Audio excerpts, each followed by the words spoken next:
Hey guys, welcome in. It's another Sunday. It means it's another day of cooking. So, see a couple of you in here. Hey Tinku, how are you doing? So, yeah, I apologize. I might be a little low energy. Yesterday I was crawling all over a car, trying to help my husband get his brake system working. The food. Yeah.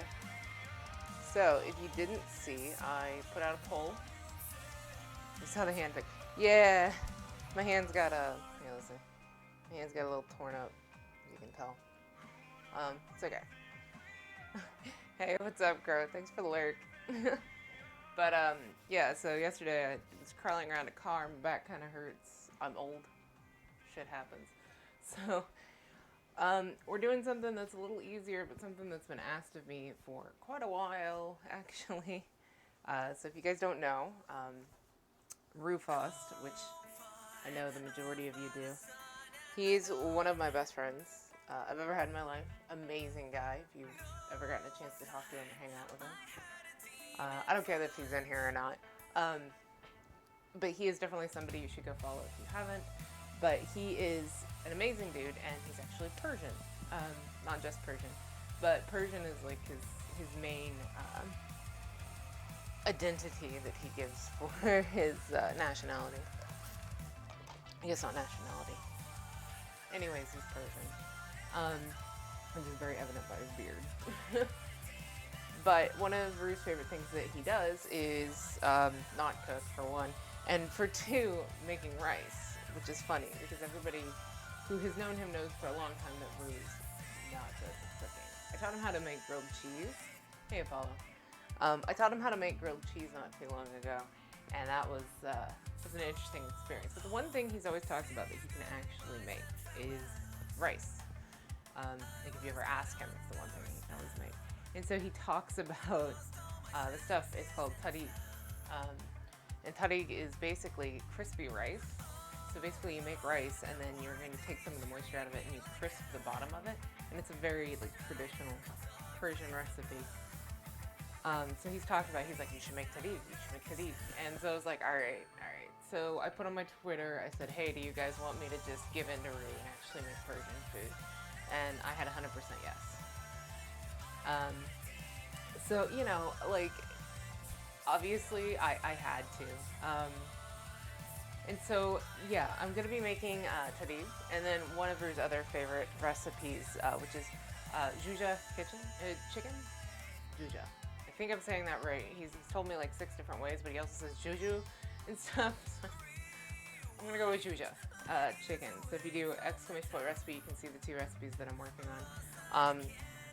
So you can see I've only got a few things over here, and that would be because if you look at the recipe for the jojeh chicken, see, I keep doing it. Jojeh chicken. Anyway, it's because jojeh means chicken. So basically, I'm saying chicken. Anyway. If you look at the recipe for the kebabs, that actually had to marinate for up to 24 hours. So yesterday I went ahead and threw it in the marinade. So I will show you guys. I'm actually supposed to take it out and let it come up to temp. Handy trick if you guys have never done this. Whenever I marinate, I tend to marinate in bags. It's the easiest way to be able to mix something. I can pull most of the air out, which air is your enemy when you're marinating. But here is our chicken. It looks interesting, and that's because there's a ton of saffron. So we're actually going to be working with saffron today. Funny enough, I know there's a lot of people that are like sugar-free or that have like keto and things like that. This recipe is actually good for all of those things. The only thing that it's got in it that you might have to worry about as far as like allergens or anything that could be a concern potentially is that it does have dairy because it has Greek yogurt. I'm not entirely sure. You might be able to switch that out for something. Sorry guys, I was dropping her. Hi Carrie. But you might be able to drop that for something and kind of remake this. But yeah, it hits a lot of things because to be honest, look at my recipe. The only things that were in here is chicken, yogurt, olive oil, lemon juice, saffron, and salt. Now, if you guys have never heard of saffron, or if you've never really seen it, this is saffron. Whenever you buy it, it always comes in a extra bag because it has to avoid moisture, and these are not necessarily the best at keeping moisture out these jars. But that is saffron, and you are looking at the most expensive spice that you can buy in the world.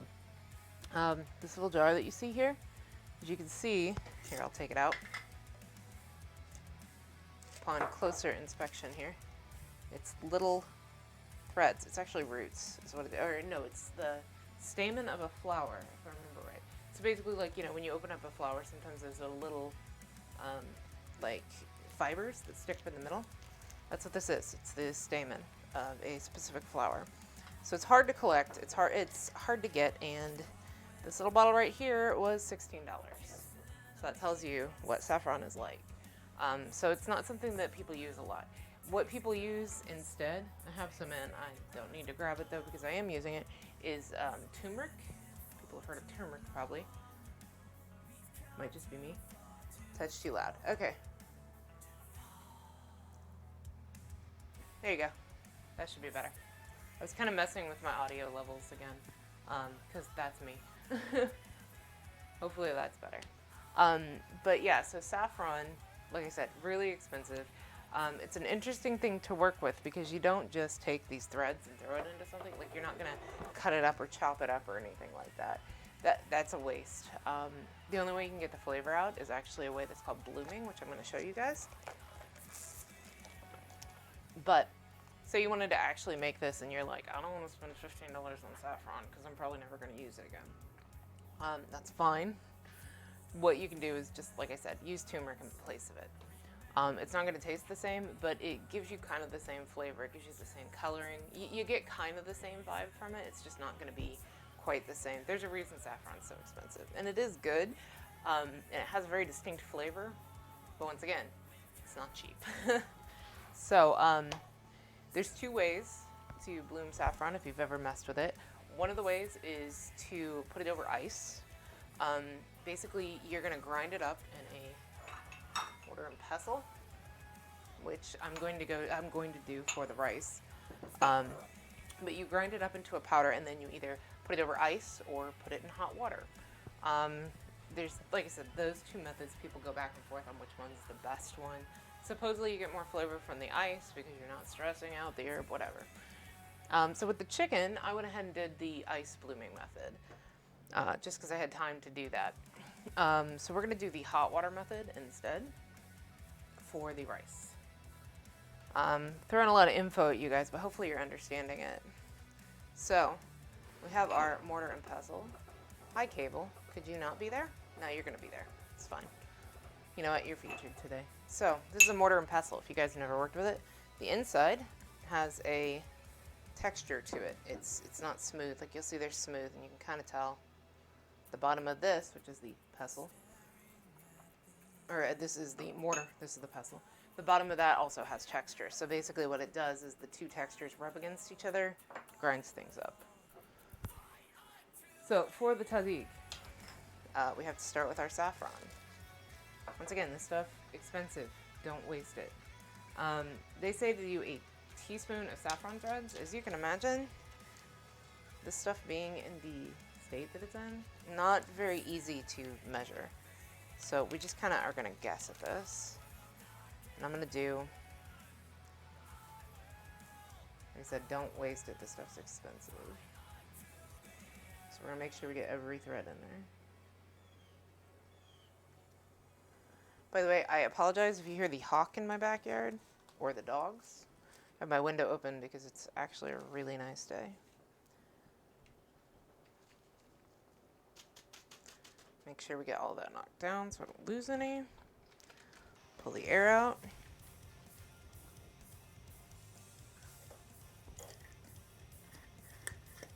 And seal that back up. Like gold. The horrors of nature, right?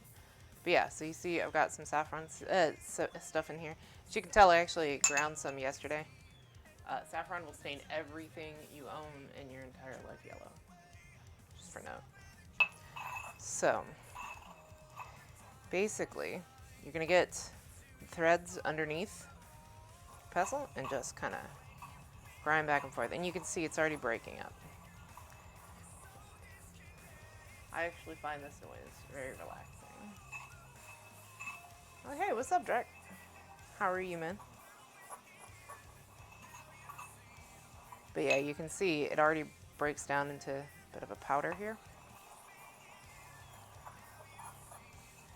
And all we're wanting to do is make sure that we get all of these threads broken down into powder. Chill with the kids. Nice. It is a gorgeous day, isn't it? All right, so there you go. You can see we've got our saffron broken up. Hey, what's up, Magic? All right, so we got our saffron here. So what I'm gonna do is go ahead and bloom this the rest of the way, which, like I said, is gonna take some hot water. So let me step over to my sink. Don't use boiling. Boiling is going to break it down, which we don't want to do. We want to use hot. Okay. And I'm going to go ahead and use tap water to get this bloomed. Okay. You know, it says to use a 1 cup, so we'll go ahead and get 1 cup of water.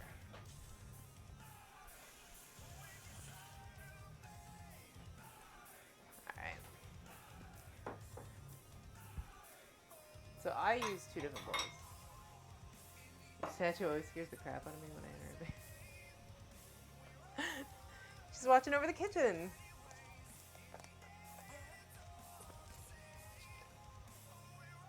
You won't get the temps until Wednesday? Temps. Not sure what you're referring to. Oh, temperatures. Oh, you're talking about the weather.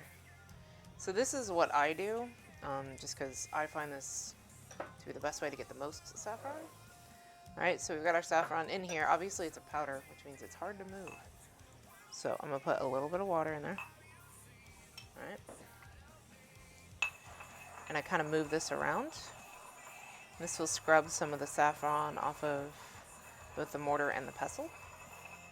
All right, and then we're just gonna pour it into our other container of water. The pestle in there as well. Wet it down. And like I said, this stuff stains. So immediately I'm gonna go to the sink.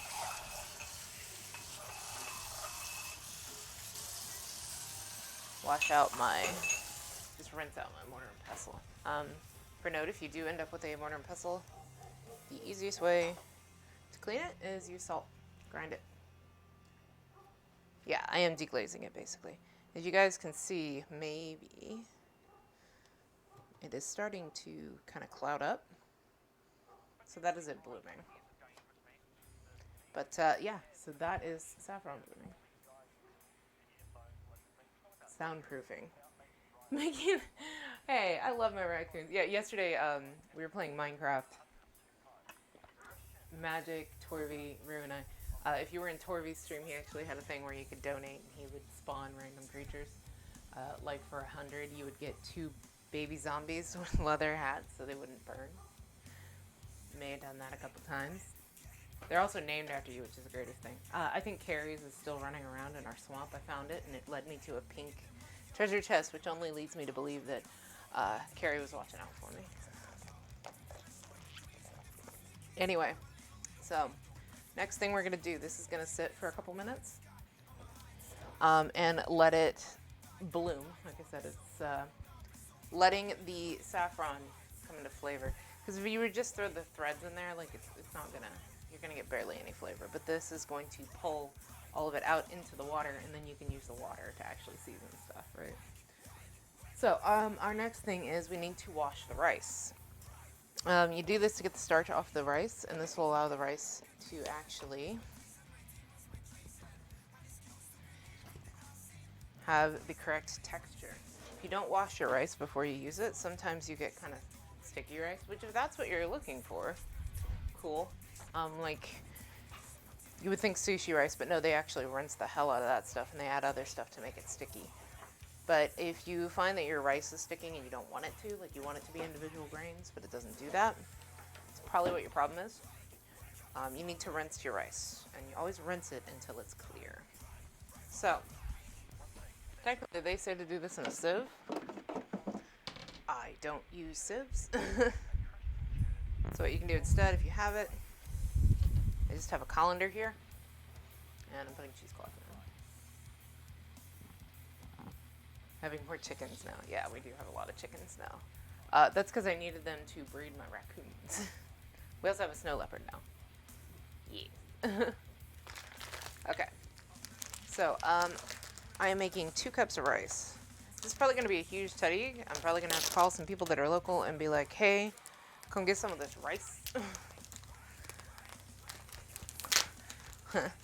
I can't eat this much rice. That's okay. Okay. So let me get my measuring cup.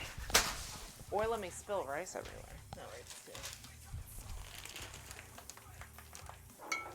Wouldn't be a cooking stream if I didn't fuck something up. Alright.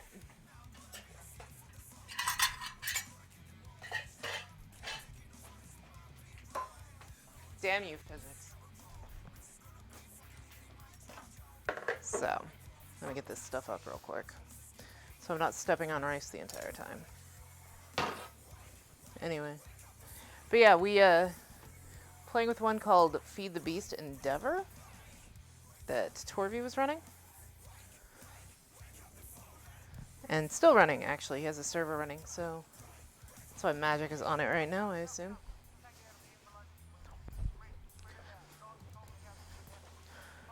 But anyway. Yeah, how bad? Oh. Nah, I didn't spill that much. I spilled like a cup of rice.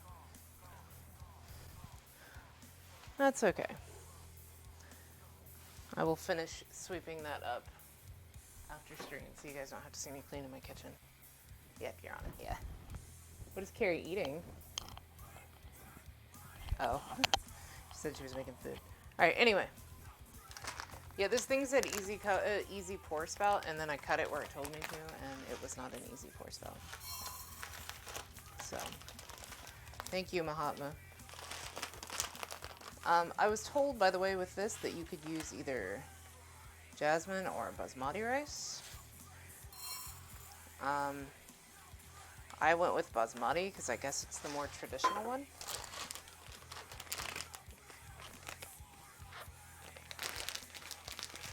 Hell yeah. Yeah, Carrie's been doing pseudo keto. I guess is what you could call it.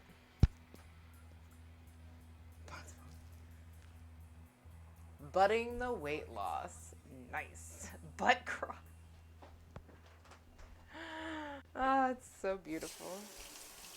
Alright. So, when you wash rice, I could bring you guys over here, but when you wash rice, all you're looking for is that the water runs clear. You're gonna rifle your hands through it a little bit, which you can probably see from over there.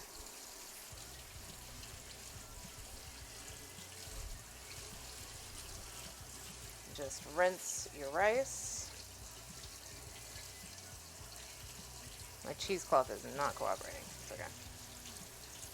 But yeah, so you just kind of rifle your rice around, and you'll notice that the water starts off as kind of white. And will start to run clear as you get it all rinsed out. Okay? Let that drain for a minute.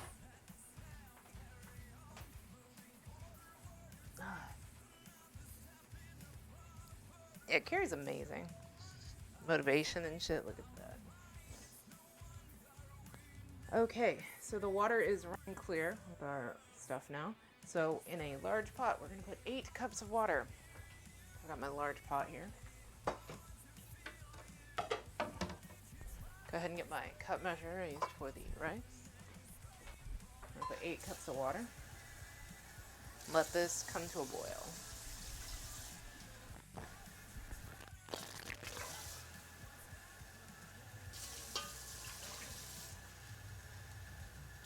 Four, 5,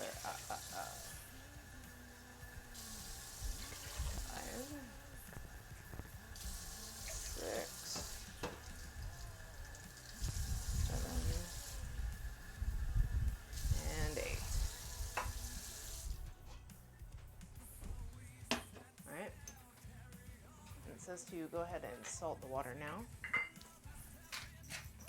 which I would always say. Anytime you're boiling pasta, rice, any of that, I always say to throw some salt in. It's going to allow the salt to actually get into the food. You're all cute. Aw.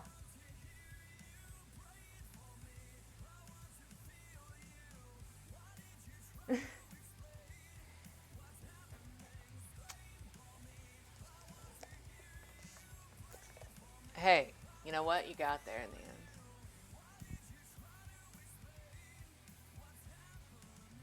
end. No, you, Magic. 2 pairs of pants? Why are you wearing 2 pairs of pants?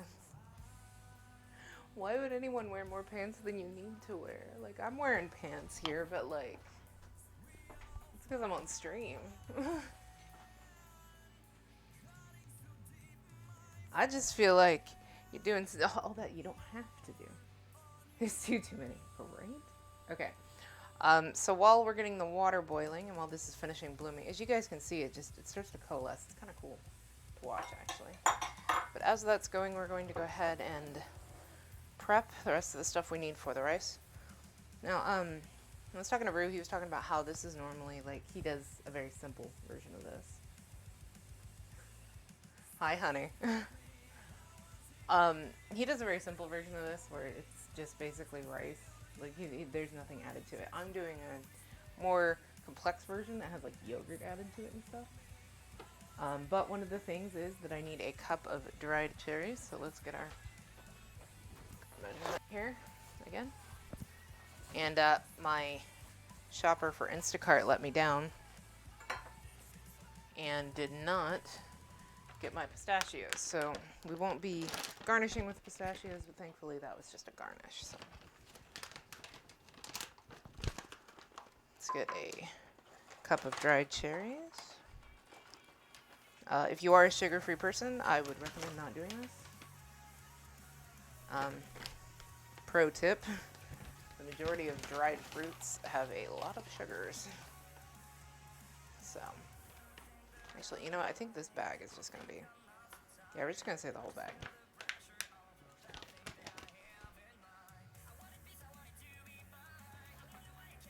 That is absolutely true. A blanket and a cuddle will definitely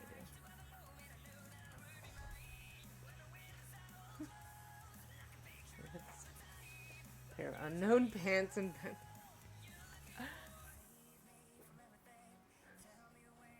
How do you find unknown pants in your house? It's beautiful.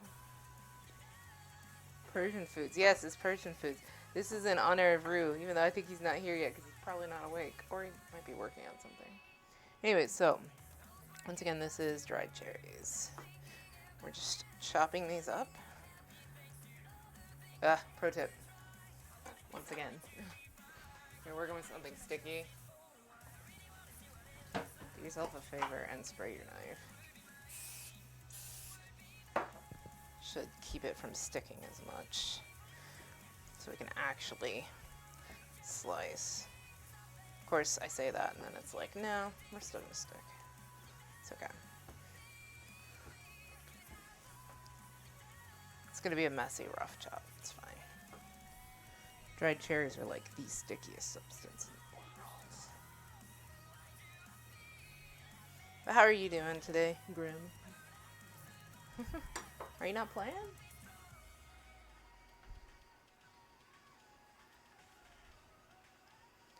You guys weren't here last week. We actually raided Grim while he was playing Hollow Knight. I feel like people see him more than you do. Y'all have the weirdest roommate ship ever. So anyways, we've got these cherries kind of cut up. It's not going to be a real great job because, like I said, they just kind of stick to everything. It's dried cherries, you know. But I just don't want, like, whole big pieces of cherries. And I can kind of crumble these up with my hands when I go to put them in the rice. Alright.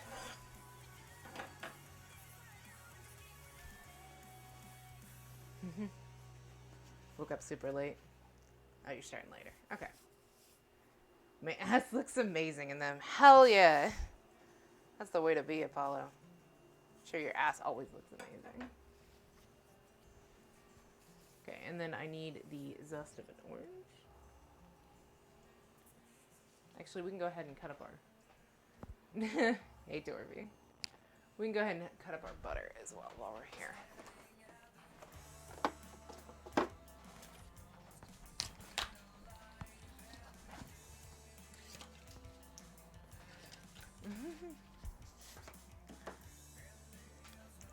I'm actually enjoying the Minecraft mod, although it's a lot.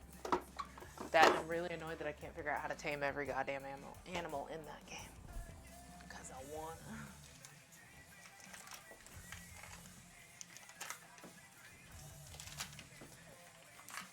So yeah, we're just gonna cut up the butter. Our saffron's almost done blooming, and our water is starting to come up to temp.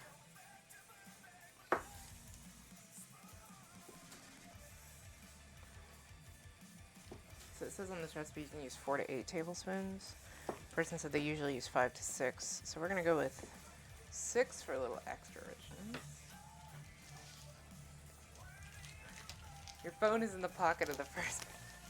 Okay, so no shit. It gets cold here. So sometimes I would have to wear like 2 pairs of pants, and I'd do the same fucking thing in the middle of the winter. And that was always the most awkward thing if you were actually out in public trying to get your phone out of your first pair of pants. Everybody looks at you weird when you start digging around in your pants out in public. Swift, Thank you for the resub. 4 months. Nice.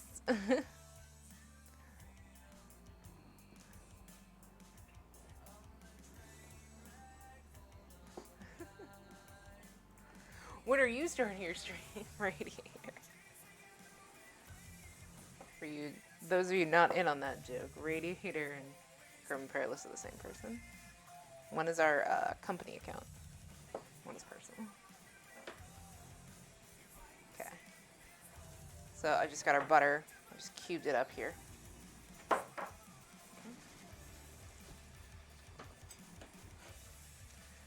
Alright, so the last thing that I have to cut and prepare is actually an onion. And you can guess I probably don't want cherry and butter to flavor my onion. So, first things first, wipe this down a little bit, flip over my cutting board, and I'm gonna wash my hands. Hello, I remember G&P Plays doesn't have my biddy. Oh my god, I have something to show you guys. I'm proud of myself. I watch those stupid BuzzFeed and like 5-minute hack videos and all that shit. I don't know if you guys have seen those, like probably because they're every fucking where. But like they have those videos where they're like, hey, do this for food waste. Oh, GMP doesn't have biddies. Well, thank you for your biddies. But look at this, guys. Guys, I didn't kill something. Look, like I cut the bottoms off of these green onions and I actually recut them. Look, they're actually growing. Don't tell them that. They're gonna forget they're supposed to die because they're near me. But yeah, regrowing green onions. So that's cool.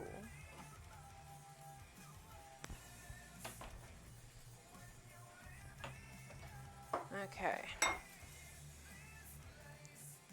Now the onion, it's just supposed to be thinly sliced. Now this was technically supposed to go in the marinade. So what I'm gonna do instead, which also still stays with the style of cooking I'm doing, is I'm gonna just char these in a dry pan.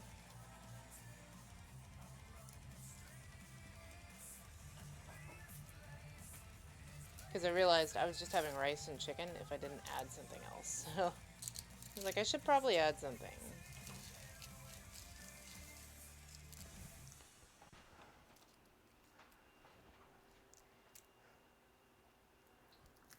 Very possible. I wouldn't put it past my cutting board. I mean, I own it, so really would not make me shocked.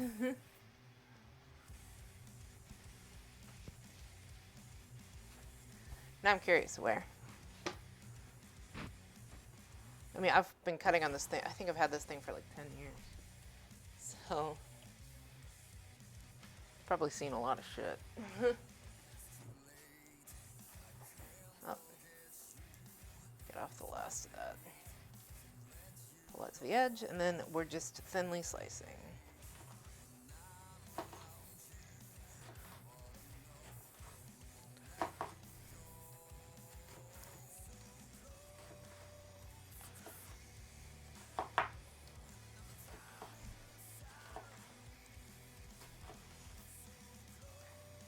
Now I'm curious though.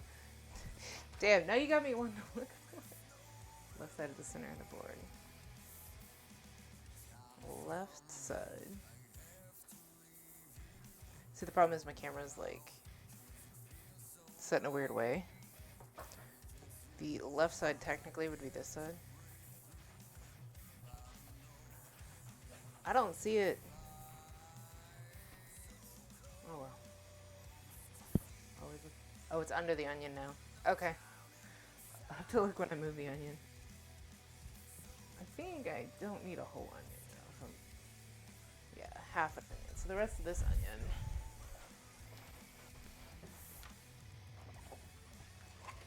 Will go away for another recipe.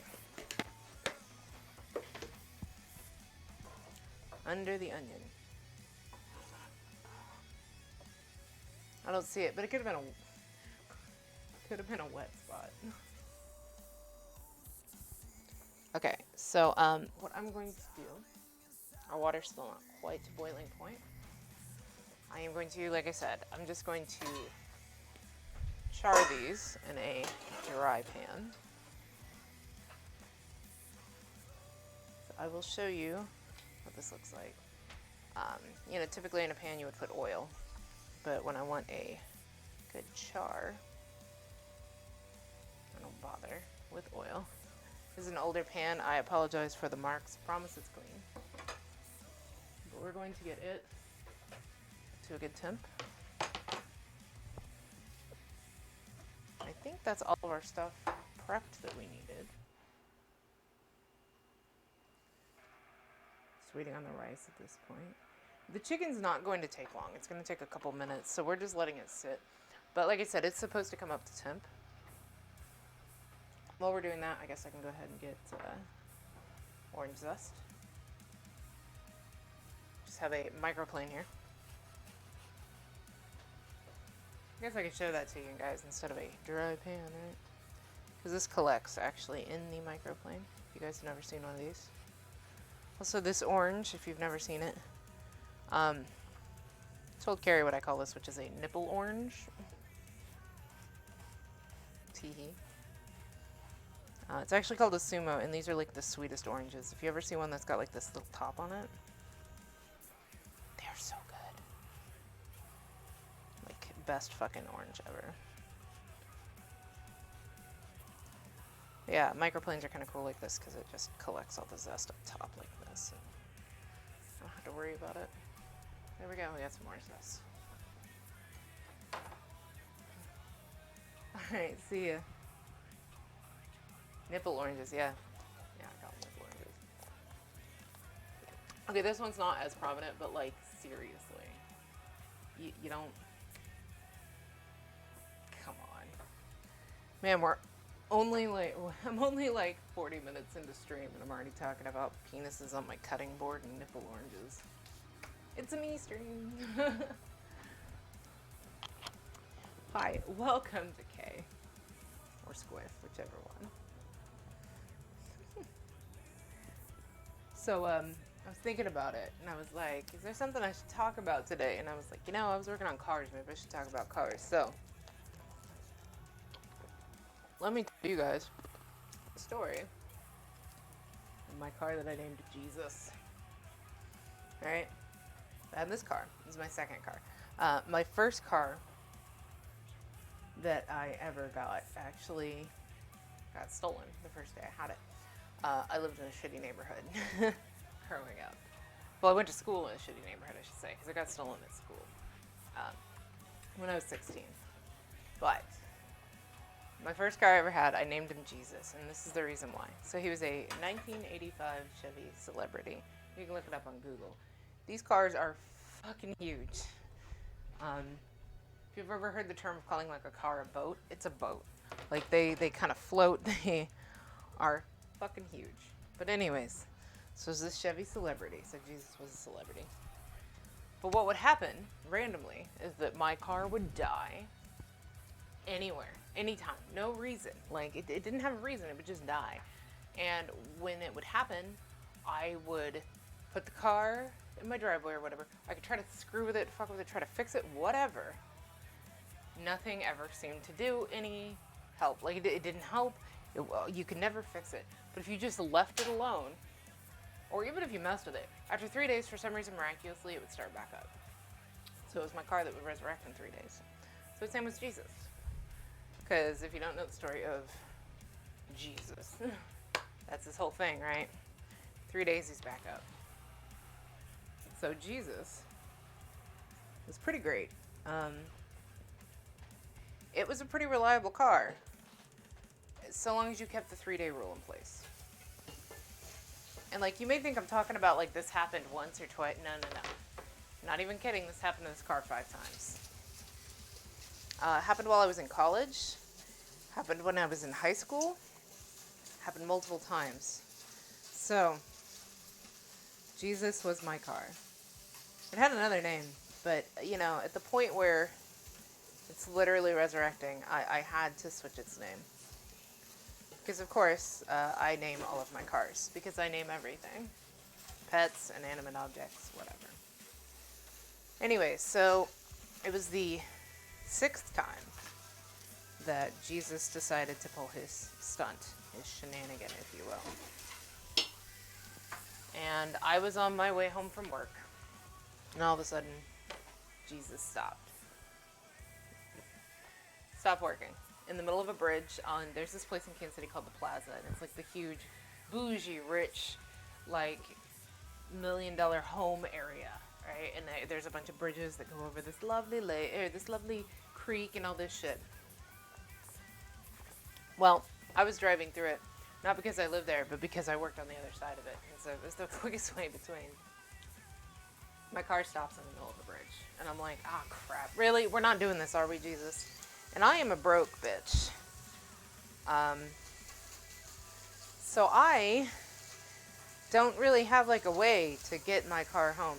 The majority of the time, if I had any car issues, like I said, I grew up in a not so great area. I grew up kind of broke. We would hook a chain to a car and haul it on the back of another car with said chain, a tow chain, because I was broke. So anyways, I'm like, crap, I'm going to have to call somebody to go get the chain and get the truck and like pull me out. And as I'm sitting in my car thinking about this guy pulls up next to me and he's like, hey, your car's on fire. Hey, brother. But he's like, hey, your car's on fire. And I'm like, what? Nah. Because see, the thing is, a week before that, my poor car Jesus had lost its muffler. So I had to pull the muffler off the back of my car, and it was sitting in my back seat at the time, right? So I'm like, he's just seeing the smoke from the muffler, you know, and that's all it is. Like, it's not, my car's not actually on fire. Wrong. So what happened is Jesus had finally been like, it's time to go. My people are calling me. And so this thing called a timing chain, it's inside of your car, had broken and whipped off across my engine. And it basically knocked every cable from my engine into one another and caused an electrical fire. So, I'm sitting in, like I said, one of the bougiest places you can find in Kansas City. By the way, as you see, we're getting a little bit of char on our onions here, which is what we want. But I'm sitting at the most bougie place in Kansas City on a bridge in a car that is 20 years old almost at that point, I think, on fire. So at that point I go, I should probably not be in my car anymore. So I jump out finally, leaving it on the bridge because what the fuck else am I gonna? Like, I can't even move that thing. It's a fucking piece of steel. So I jump off, I get out of the bridge, I go to the restaurant that's nearby, and I'm like, hi, my car's on fire on the bridge. Mind you, this is a, like, fine dining, china, cloth napkins, restaurant and everything, and I'm walking in.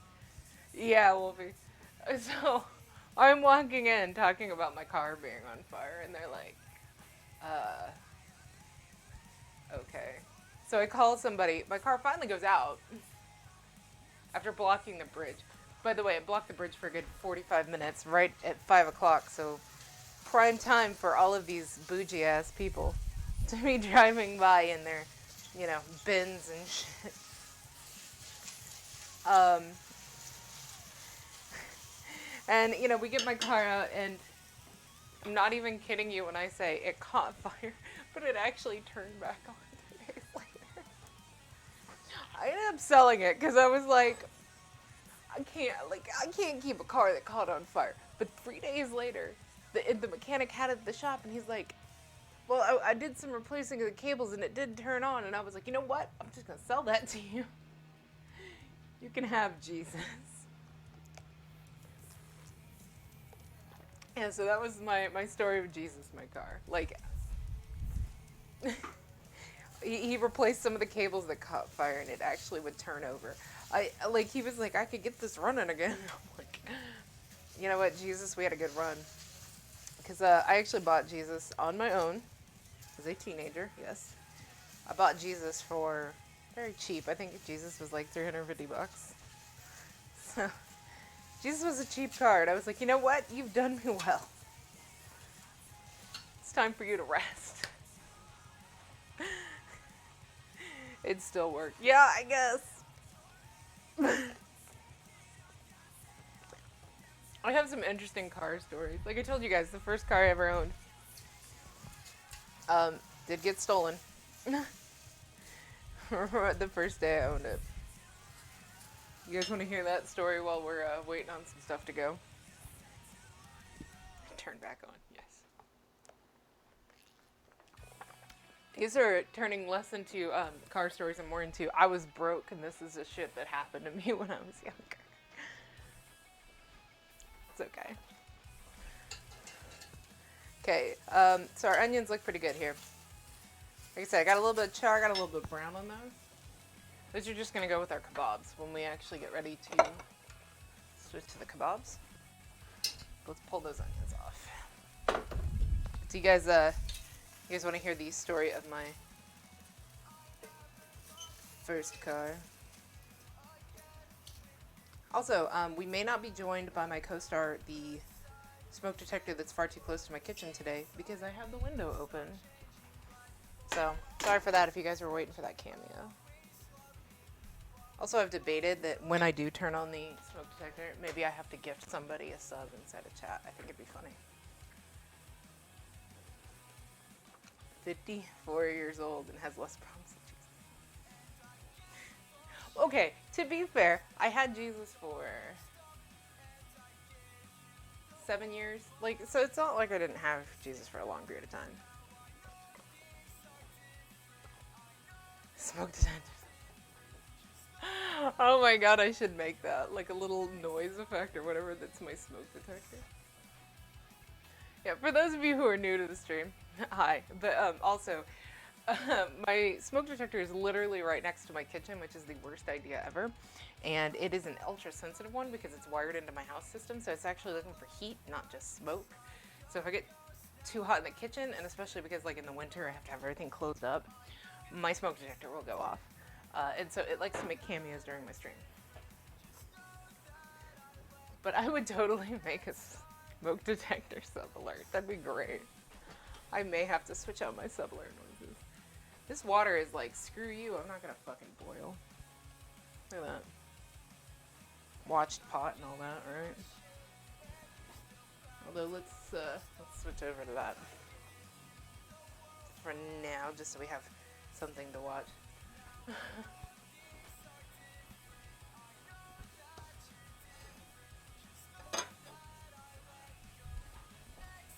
But yeah, I may have to do that. You are absolutely correct, Torby. Speaking of which, hopefully he's gonna stream more, by the way. You guys should definitely go follow Torby. He is a hilarious guy. And he's also kind of a technophile, if you will. He does some great shit with his stream. Like, the bits to get shit to show up in Minecraft is, like, amazing. Also, if he still keeps it up, whenever you sub, you get a polar bear inside of his Minecraft world. I think me and Hen are the only ones left. I think. See, I just had to have you guys watch it. Now it's boiling. Torby is. Pretty sure it's correct. Yeah. Okay, so now we're going to cook the rice for 5 to 6 minutes. Let's hope I can get this rice transferred over here. Rice is always fun when it's in a colander here. This is not going to be the most graceful execution, but I promise it's going to work.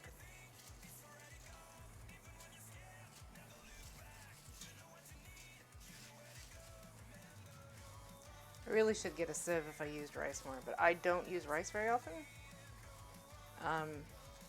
This rice will be fine. But the majority of rice, if you didn't know, will expand in your stomach. And I don't have room in my stomach because my stomach is roughly the size of a softball. If that. Actually, it's smaller. Because bariatric surgery. Woo-hoo. So. I guess to get our rice in, boys. And girls. And non-gendered friends. Alright. Let's give that a quick stir just to make sure nothing's settling on the bottom. Hey Google, set timer for 5 minutes. Softballs way. Yeah, they really do.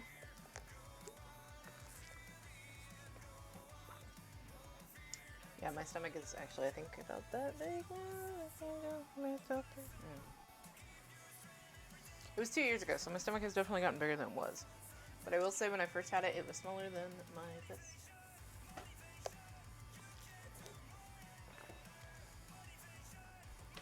Go ahead and do some cleanup while we're waiting on that rice to go. Like I said, the kebab itself is not going to take very long. It's just hanging out.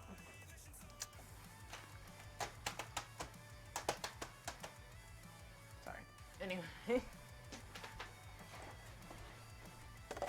But you still have your first car? How long have you had it, Paul? What is it? I used to play softball. I was really good at pitching, and I could catch stuff out in the outfield. But if I hit, it was always, like, this has always been my experience when I was playing sports. And I'm not a very controlled person. So I would either hit a home run or I'd hit, like, the worst fucking foul ball ever. You magic. 2017. It's a 1967 Volkswagen bus. That's amazing. I could see you in a bus. That's awesome. That seems so fitting. I love that. Honestly though, Volkswagens, like, those are one of those tank kind of cars, meaning that, like, you keep oil in it and shit, that thing will run forever. Older Hondas are kind of the same way. So that's awesome. I actually know a lot of Volkswagen, like, fan people. My sister-in-law happens to be one. She's owned, like, 4 different Volkswagen station wagons. Subaru too. You know, I've never had a Subaru, so I can't say. But I used to have a Honda. I had a 1985 Honda that was called Grom's Mom. It was one of my friends. And it's because everybody rode in it. Like, Grom's Mom. I'm mature.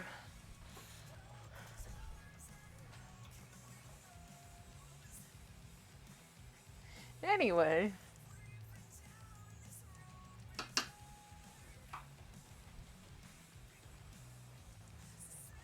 Your grandpa's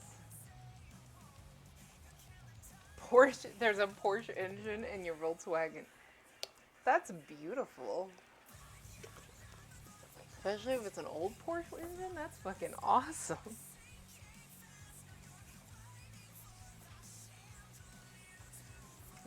Alright, so you guys are aware, we are halfway through our taddy. Once again, for those of you just joining, we are making Persian food today. We are making jojeh kebabs, which is chicken, and taddy, which is crispy rice. Okay, so we're gonna need a bowl for when this is actually done. Let me go ahead and get out a... I love that they say medium bowl, like that means anything. What's medium? I mean, because this is my small mixing bowl and this is my medium. But is that what they mean? Because this looks kind of big for me. So we'll go with the medium, right? I need to get new mixing bowls. By the way, this is what heat does to things. See that lovely handle? Kind of fucked up. But I've had these for 16 years.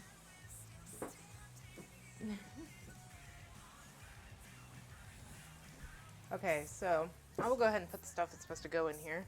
The rice is actually just about done. Which we have to drain the rice here in a minute.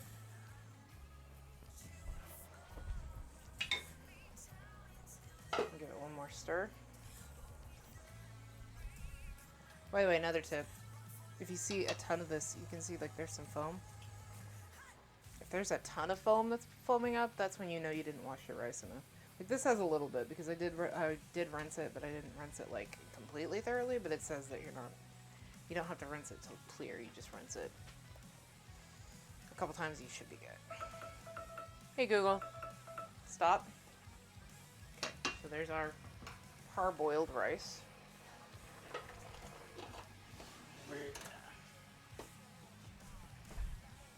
Let's go ahead and drain this. And I'm going to drain it into my colander here.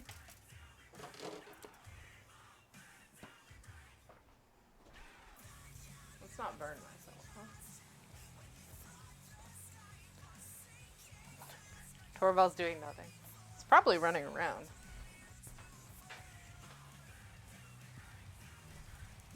Torby tends to keep himself busy. Do that or he's fucking with somebody in their stream, because that is the other thing that Torby does. If y'all haven't noticed.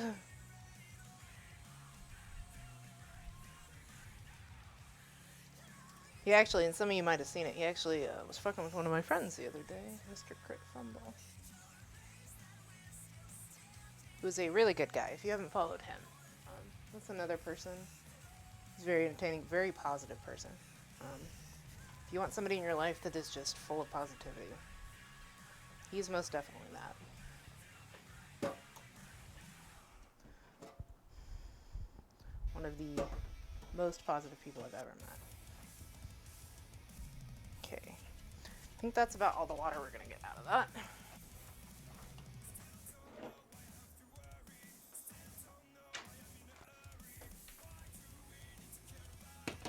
Great. This is Sweet Pea. Yes, he is. He very much is. And like I said, he is a very positive guy as well. If you've never had a chance to talk to him. So this is our rice. Now it says to put it in a medium bowl, but why do I need to take it out of the pot? Why would I? You know what? We're not gonna make another mess. Alright. We got yogurt we gotta add. Like I said, this is a yogurt tahdig, which is more of a dessert style, but it sounded good. Hey, trash can, nobody asked you. Close.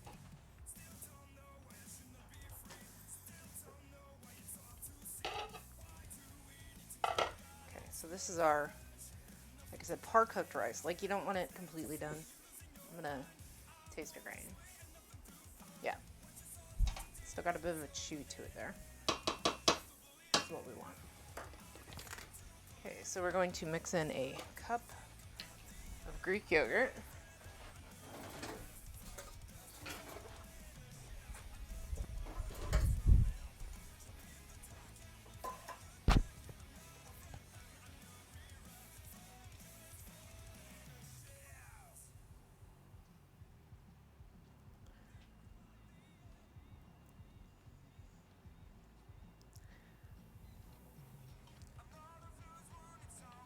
There's a lot of yogurt.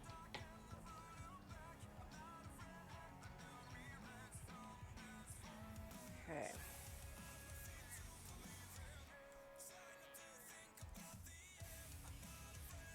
Okay, so that is a cup of Greek yogurt in there.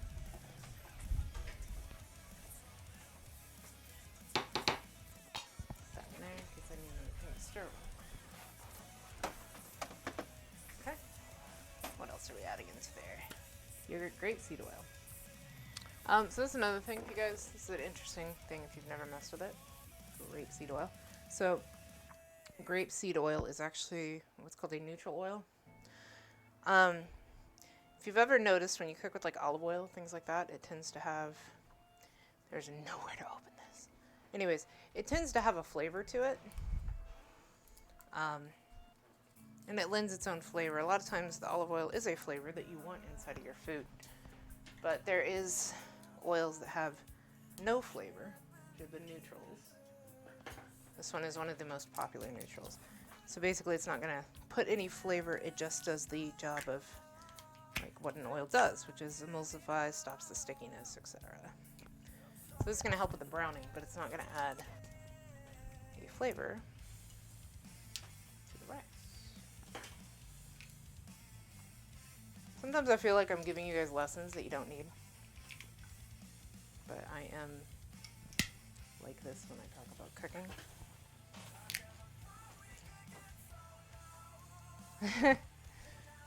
Thank you for adding to the make my own cheese.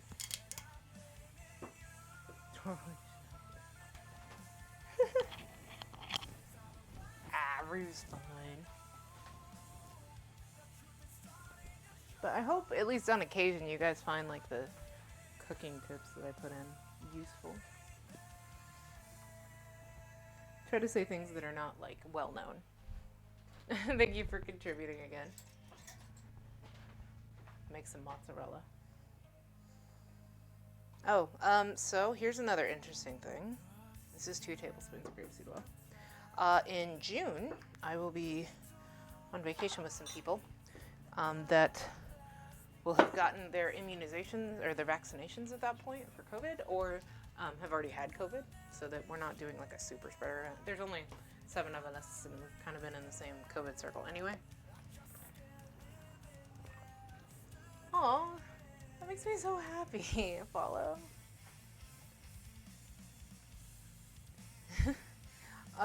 But we're going to be staying in what is literally termed a mansion, because when you have that many people, you can afford a place like that.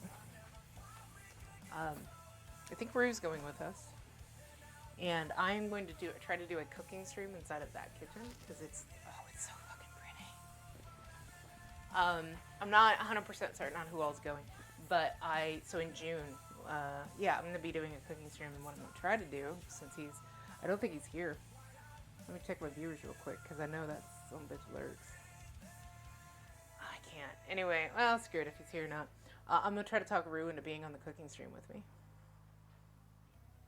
Yeah, he's not in here. Anyways, I'm going to try to talk him into being in the cooking stream with me. So I'm going to make him cook with me.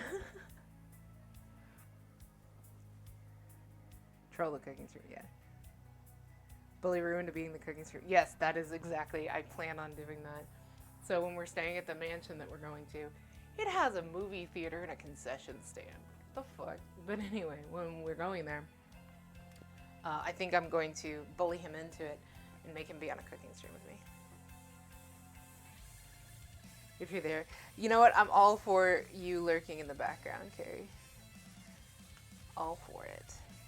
Okay, so we're just putting a little bit of our bloomed saffron water that we made earlier.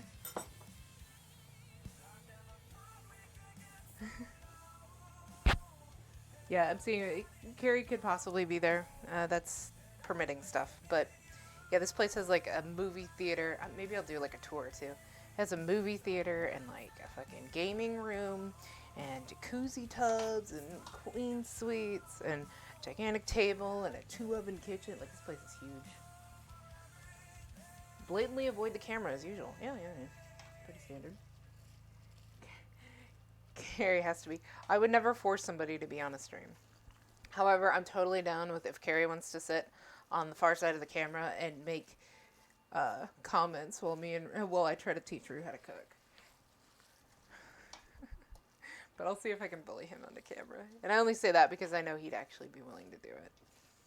If he says no, I won't. That's how I feel at the moment.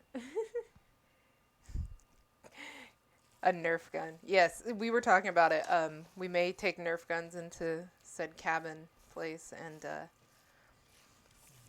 possibly have a Nerf battle. But we're going to have to number our darts.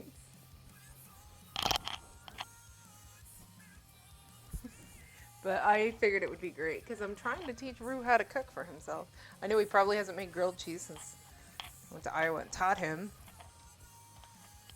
That's okay. 5 minutes of shooting, 30 minutes of clamp. Yes.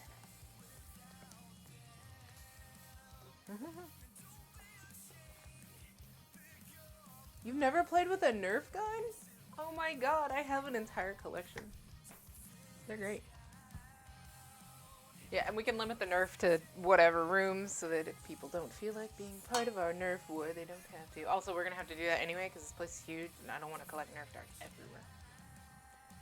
Okay, so now we're going to spread this on the bottom of a non-stick pan. Like I said, this rice is going to end up with a crispy bottom. Are they modded? No, I don't mod mine. Because I've used them before and stuff where if it was modded, like, the spring would be bad. Make a Nerf gun and shoot it really like, oh my god! Yes! Yes! Oh, here, my husband brought me my Nerf gun. Well, one of my Nerf guns. There you go. This is one of my modulus guns. But, yeah, that one's one that you can change out the parts and stuff. But I'm all for you shooting Rue while we try to cook. Please. Oh my god, that would be beautiful. Alright. Here, I'm going to switch to the pan. So basically I'm supposed to spread this on the bottom of this pan. But, I got plans now for June.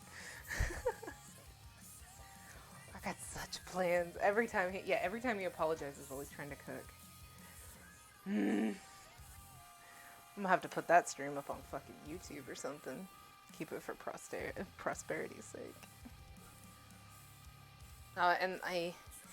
There'll be other people there. Like, Mr. Crypt Fumble is actually going to be one of the people there and stuff too, so.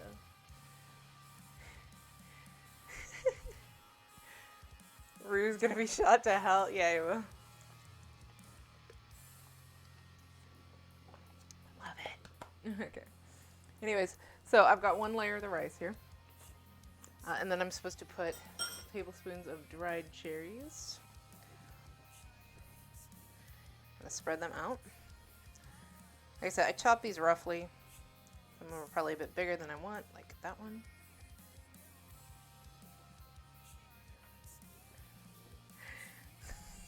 We can't firing squad. We can't get darts in the food. That's all I ask. Other than that, I'm totally down with this idea. But only when he apologizes. Don't do it when he's doing well, because I don't want to, positive reinforcement, right? He'll apologize for getting... That's so accurate, though. Why is that so accurate? Okay, and then we got like a little bit of orange zest we're doing here. Yeah, he will most definitely apologize for getting shot. You were correct. Alright, so then we've got our dried cherries. We've got a little bit of cinnamon here. Our rice.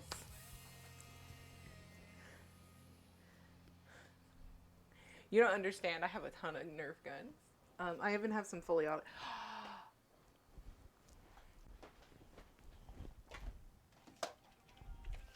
This is one of my Nerf guns.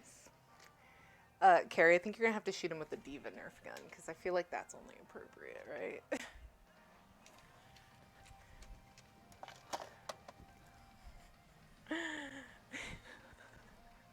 Yeah, it's the Diva Nerf gun. Okay, we're gonna layer some more of our rice. Oh man, this is such plans now for June. I'm so excited. Nerf this. Yeah, that's why it's so great. But yeah, I think you have to shoot him with the Diva gun. Does it have a 20 dart clip? No, it actually shoots the little balls instead of the darts.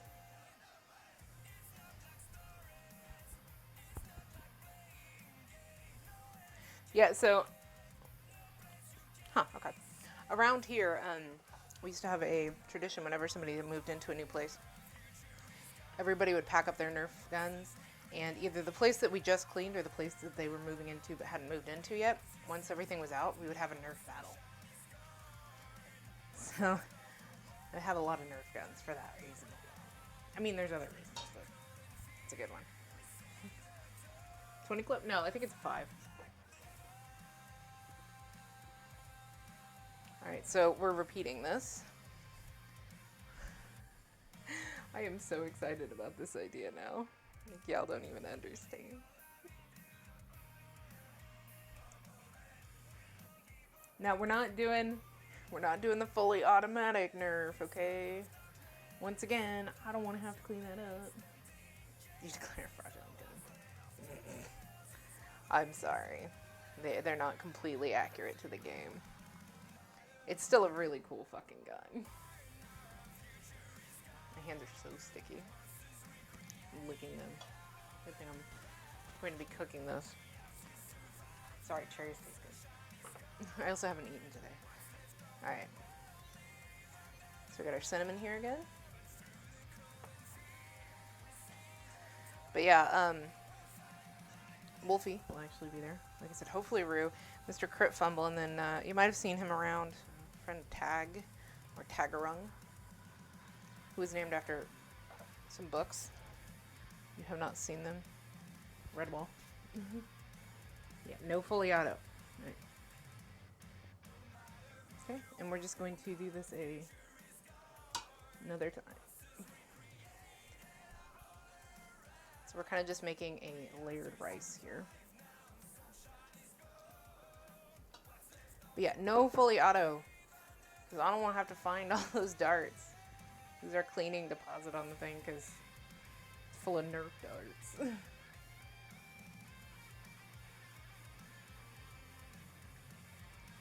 It suck.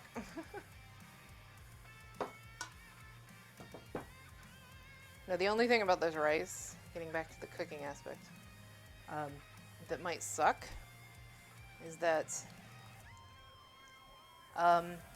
yeah.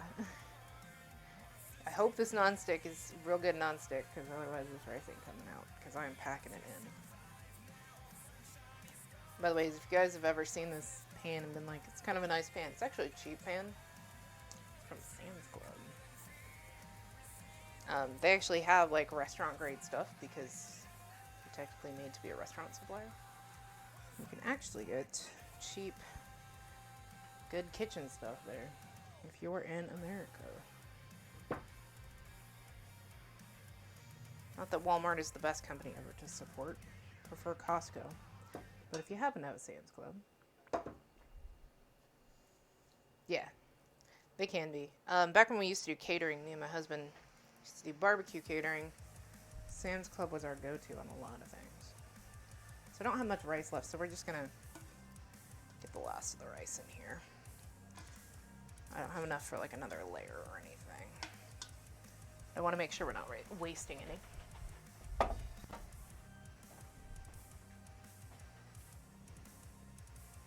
You have a Calphalon? Calphalon is great. I do think, get it on sale, you're good. If you're paying full price for it, I think Calphalons are overpriced. But if you're getting it on sale, hell yeah. Because I do think you pay a bit for the name. Be right back. Okay. But yeah, if you can get it in clearance. Oh, yeah. Get our trivet. Okay. So I got our rice here. Do I put stuff on the top? Repeat with everything. Alright.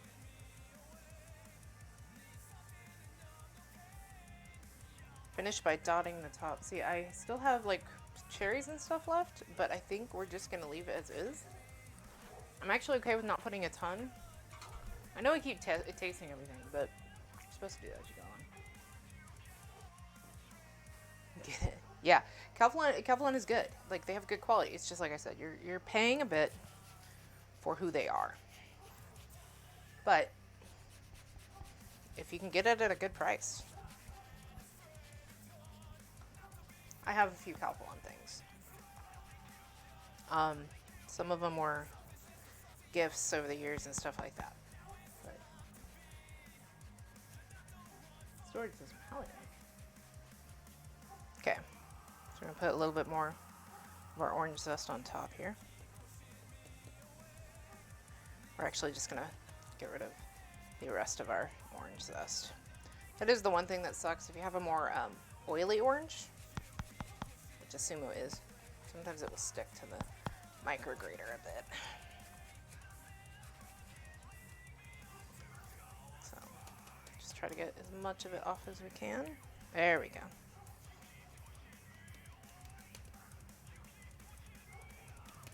All right. So there's some orange zest on top. Okay, and then we are putting butter on top. She splurged and bought grapes today. Hell yeah, what kind of grapes? Sorry, I am a grape connoisseur. I love grapes.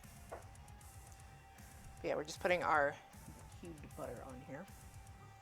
I don't think we're gonna need all of it, because I feel like that would be a bit too much. And I think some of it I will keep for using afterward. Cotton candy, yep.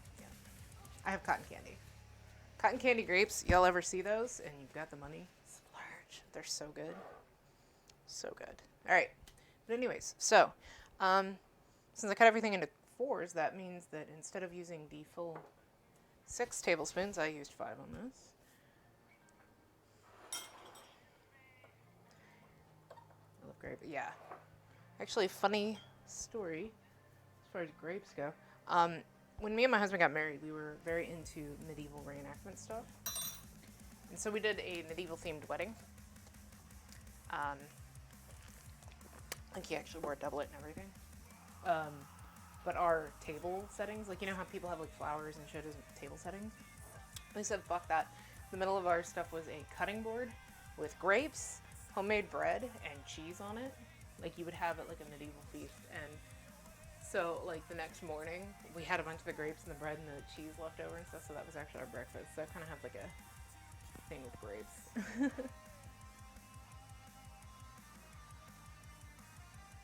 Okay, and then we're going to pour the rest of the saffron water over top.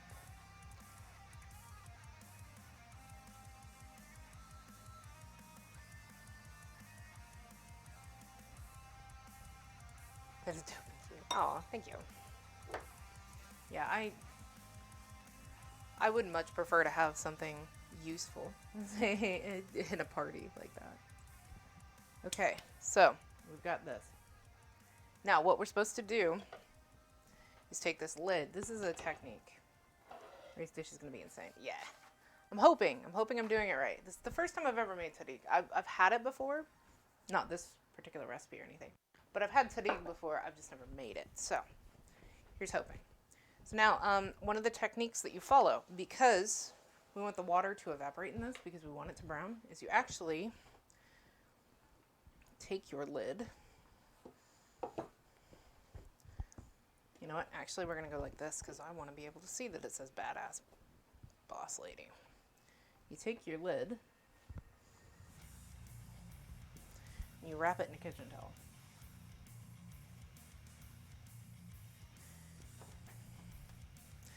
And like I said, this is supposed to be, you know, actually if I use this, it's gonna stain. Who cares? It's a kitchen towel. That's what they're for. Let's not get our mic cable in it though. Yeah, this is gonna stain. So probably do a black one, but I don't care. It's a kitchen towel. Want to catch fire? Nope. It will sit and be wet the whole time, right? Because of the steam and because of all the liquid that's in it. It's kind of like the other day when I made meatballs in the cardboard. For one, there's certain temperatures that things have to reach to catch fire. Like if you've ever heard of the book, Fahrenheit 451, it's because at that particular temperature is where pages burn. That's what the name came from. So if you never actually hit that set, you can put a book in the oven for 400 degrees. It's not going to catch fire. And that's kind of the same process with this. This cloth is not going to catch fire because one, there's the liquid, which liquid will help keep it from doing that. And two, you're not hitting the right temp for it to happen. So, all right. Cover this up.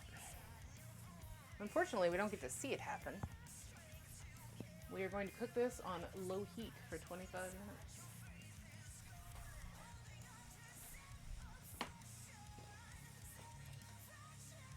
Low heat here.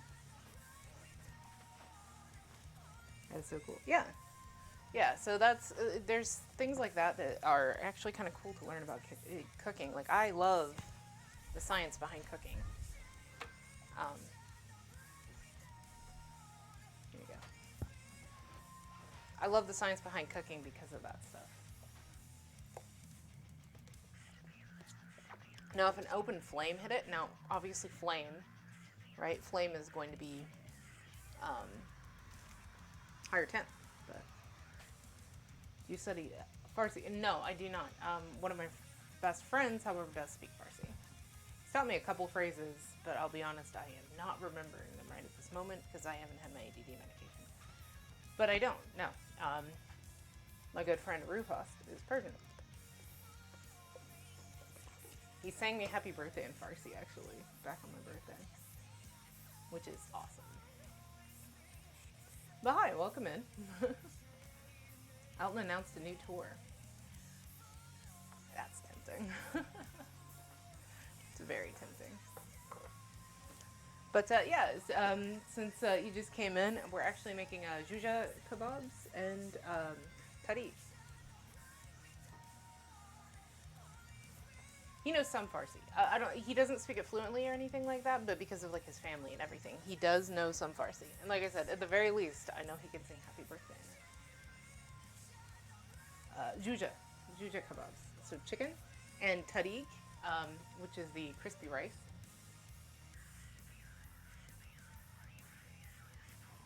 So basically a lot of saffron is what it comes down to.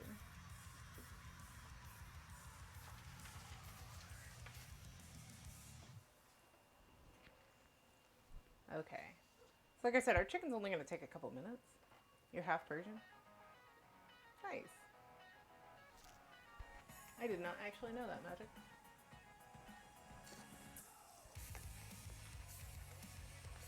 You're in Kuwait, right? Is that right? I'm trying to remember. A lot of people everywhere. I actually really like doing this international cooking kind of thing because I love foods from other cultures. Is that your good half or the other half? Hey, every half of magic is awesome. But anyways, so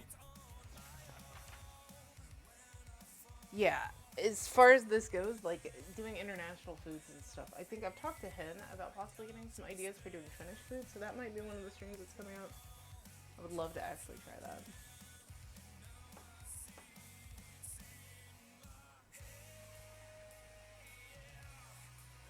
Okay, so yeah, we got a few minutes before that's gonna go. Hey Google, set timer for 20 minutes.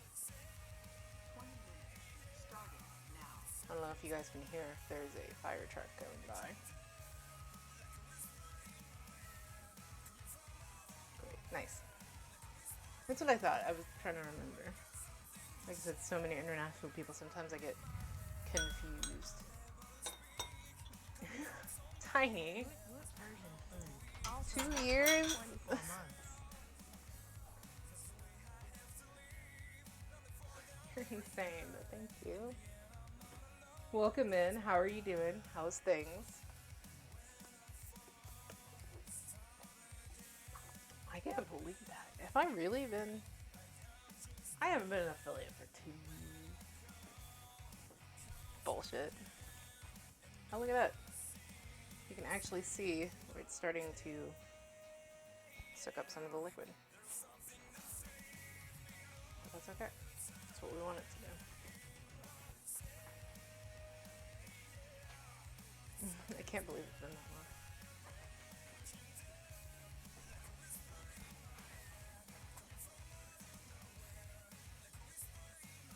long. Okay, so we've got that going. We got that going. I think for the most part, I've got most things going. So, what's your favorite dish that stands out from the others? Actually, I can't say that I have a favorite, but I will say that the cuisine I've been cooking the most lately is Korean. I actually love Korean food. It's an Asian food I can get away with because a lot of Asian food tends to have large quantities of shellfish, which tries to kill me. But Korean is actually not that way. So a lot of times I find myself kind of going towards Korean food. But I love that. I also, one of my other favorite things that I will always get, no matter what day, is kifta. I love kifta. Which, for those of you who don't know, is like a beef kebab. It's a ground beef kebab with tahini sauce, which is made from sesame seeds. So that is my other favorite. Thai. I do love Thai food as well. Like I said, I kind of go everywhere. It could be weekly that I change my mind on what my favorite thing is. But right now I really like bibimbap. And that is amazing from Korea, if you've ever tried it. They also have banh mi, which is another one of my favorites. Kind of a lot of the same or similar flavor ingredients and stuff, and I tend to do it in a bowl because I don't eat that much rice. I say as I've got that on the stove. But yeah, so you get kind of the same flavors, and I like it a lot. Living the dream. Aw, I'm glad to hear that, Tiny. Yeah, if you guys want to take a look at the recipe, like I said, this is a jojeh. I hope I'm saying that right. I don't have Rue here to correct me. And like I said, he kept saying it like 15 different ways when I asked him last night to make sure how I was saying it. It's okay. And so you guys know, typically this would be done like on a grill or an open fire.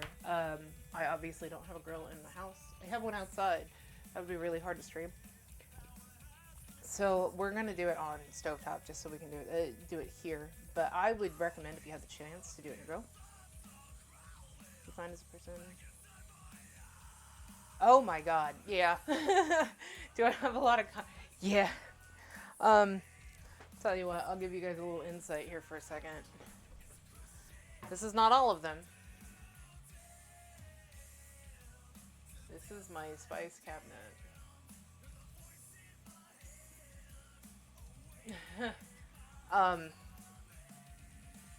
That's just spices. That's not condiments. My entire door of my fridge is completely condiments and probably half of my shelves.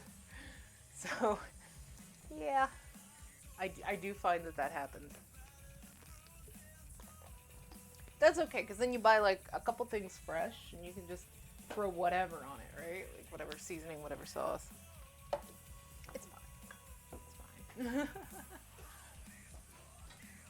The only other problem is occasionally I buy something and I'm like, I'm gonna try this cuisine, and I end up either being like, it's okay, or like not really liking it, and then I end up with an entire bottle of something that was kind of expensive because I had to buy an international items. And I'm like, well, here we are. It just kind of dies, which is bad, but true. I'm hoping that this is going like. Oh, it makes me nervous just leaving rice in there. Like I said, I'm not used to making tari. I know I'm saying that one right. Also, by the way, I found out that means bottom of the pot. So, hey. All right, so you know what, we will go ahead and start getting the. See, I've got 14 minutes. Now I'm like, man, I did not plan this timing well, did I? It's okay, we can talk for a little bit, right? We got tahdig going. The kebab chicken is all good. For the most part, my kitchen's cleaned up. Other than the rice that I spilled over there. In the cabinet it goes. Yup. Black garlic. Oh. You mean the Korean like pickled garlic? Yeah, I've seen that stuff before. Thank you, Bob's Burgers, right? At least that's the first place I heard of it. But yeah, I've been interested in that black garlic as well. I think Binging with Babish also did some stuff with it. Fish sauce. Yeah, I think. Let me see. Should we do that? What condiments do I have in my fridge? Because there's my fish sauce. As you can tell, I kind of like fish sauce. I'm about out. Here you go, there's another one. Gochujang. Gochujang is amazing. But yeah, no, I use a lot of fish sauce. Thankfully, you can find ones that don't have shellfish, because some of them used to have shellfish in them. It's more mild garlic. I love garlic, but yeah, it does have a bite, so I can see where that would be useful. I feel like you just use a lot of it, though. At least in my case. Because I like garlic. That's okay, though. So we got another 12 minutes. So I think I could possibly start on the kebab at this point. Because it's probably going to take a couple batches. Well, hi. Bongo fat, I am ready, so ready for this food. 25 months. You crazy. I've been talking about you all stream, you know that? I have plans. It'll be good. But hi, Rue. Look, my league is in. It's got the towel on it. Look at that. Look. Saffron is in there. Everything. It's gonna dye the fuck out of my towel, but that's okay. Nothing. It's fine, Rue. No, he's fine for being late. We were, we might have been up until like 4 a.m. playing Minecraft. Well, like 3 playing Minecraft, so you can't get too bad at him. But yeah, so we got our tahdig, and then we're just about to throw the jojeh on for the kebabs. Let me go ahead and warm up our pan. So I'm just going to reuse the pan, you see, that I had for the onions, because the onions will actually lend some flavor. So might as well, right? The recipe did ask me to use the towel, actually. But you also mentioned that you guys used a towel, but you used a paper towel, I think, if you told me right.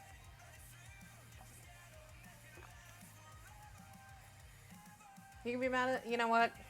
I can't tell you how to feel. You do you, boo. Favorite apps at local. Rosemary roasted garlic? That sounds amazing, and I just put it on crostini, which is a fancy word for toasted bread. Alright, so anyways, we need some olive oil heating in this pan that we're going to throw our kebabs in. So get that olive oil heated. Torby's a ball of rage. Torby's like the fucking most chillest guy ever. I love that. You too, Apollo.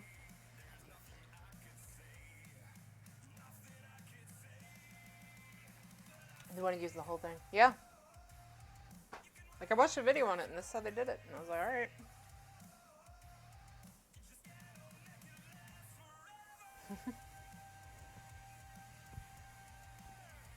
I don't know that Carrie's mad at you. I think she's just enjoying yelling at you. Nah, I'm not putting my hair back. I was gonna put my hair back. Butt fast. I love you, Butt Spot.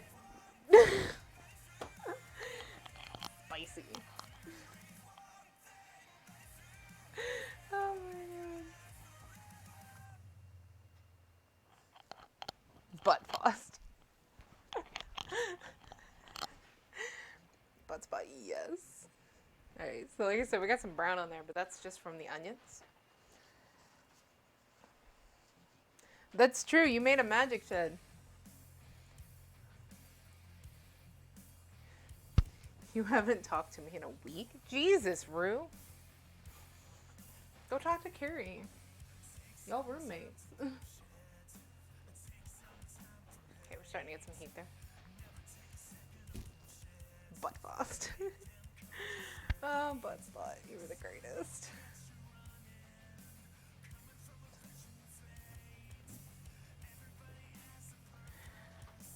Alright. Let's see, how are we doing on heat? Like, I keep reaching over here, I'm like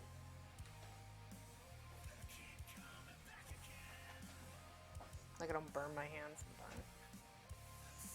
sometimes. We got another 8 minutes or so on the fatigue. You know, it did say I could actually check it. You guys want to take a look while we're waiting on the oil to heat up? Let's see. Let's see. What does she look like? Okay. Rue, does that look pretty good? Am I doing okay? That's butter on top, by the way.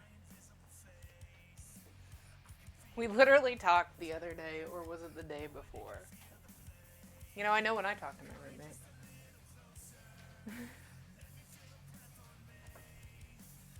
Anyways, does that look pretty good? Am I good, Rue? Oh, you want... Okay, okay. Am I showing the rice again? Okay. Here, let's... Does that look pretty good? I don't want to let all the heat escape. It does say though that you can check it and not hurt anything. Let's get our tripod up a little bit. Like I said, we just got the onions that we've cooked in here, so we have a little bit of browning. Hey, tripod, stop it. You stay.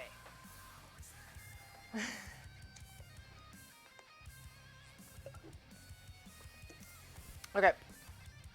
So let's start getting some of our kebab chicken. Yeah. We have a little bit of heat in there. Looks good. That's all the water evaporating. Not quite yet. I've got like another 8 minutes or so on it though. So it should have time for the water to finish evaporating and for me to get the crispy on it. It said 25 to 35 minutes. I set my timer for 22 so I can keep checking it. So. Now this has a lot of liquid. I'm not going to pull the liquid, I think. I think instead... I'm going to pull out the chicken itself because I don't need all the yogurt and everything from the marinade. We just want the chicken.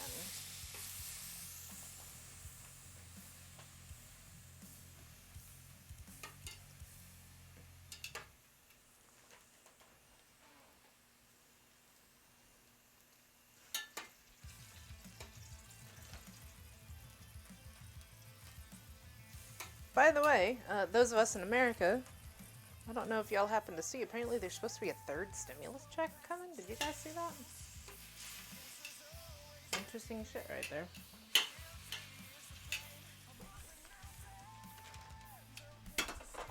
I didn't know that they finally approved that.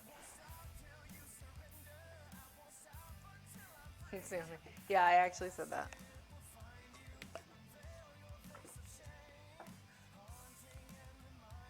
Yeah, $1,400 a person, I think.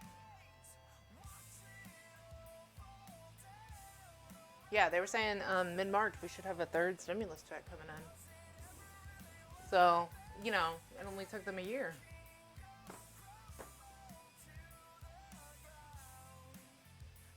Yeah, I think they just approved it yesterday. I was looking on Twitter and I happened to see that. So, hey. That'd be awesome.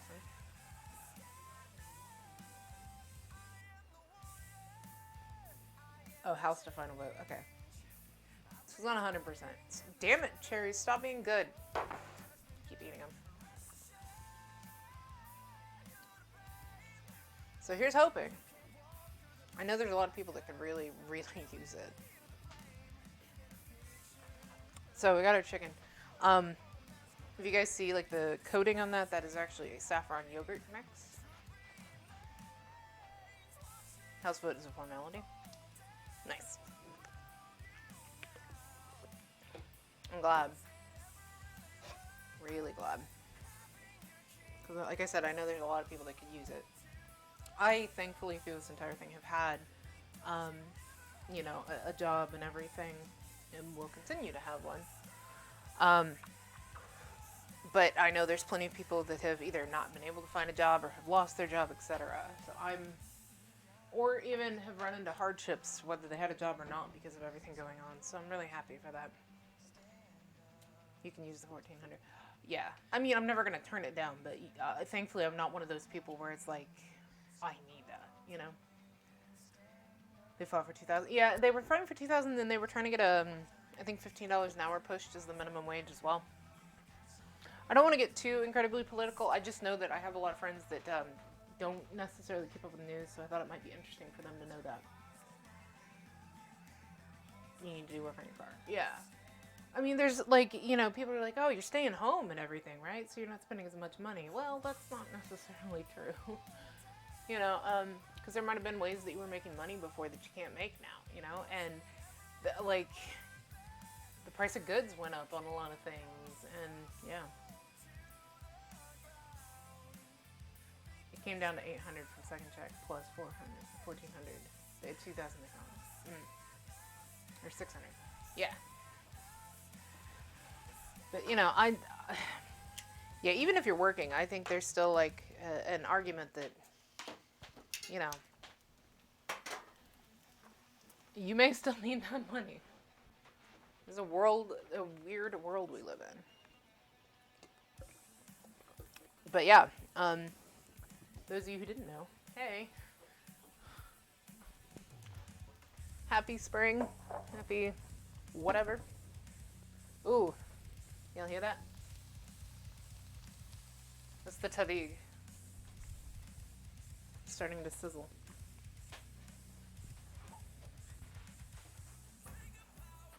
So how about the chicken is going. It's going to take a little bit because we want this to actually like crisp up and get a little bit of char on it. So let's look. Looks like the majority of our liquid. There's some butter, which obviously acts as a liquid until it is broken down. But there's butter in there, so that butter is still melting down completely. But I can definitely hear it sizzling off the other liquids, so. Okay. Hopefully we can get the chicken done in 2 batches.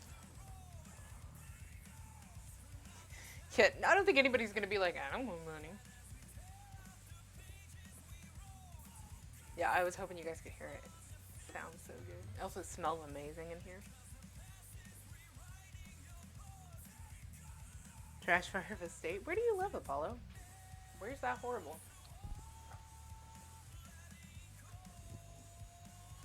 I mean, I know some places that are horrible, but I was thinking you. Oh, okay.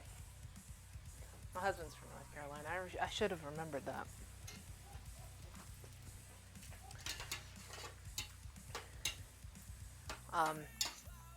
Are they one of the states where it's like masks are against my freedoms? Is that one of the North Carolina things? I don't know.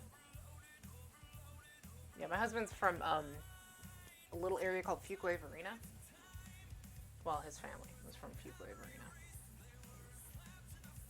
So I don't know if you're anywhere close to that, but I know that's a little backwater. My hair is bouncy today. Anyway.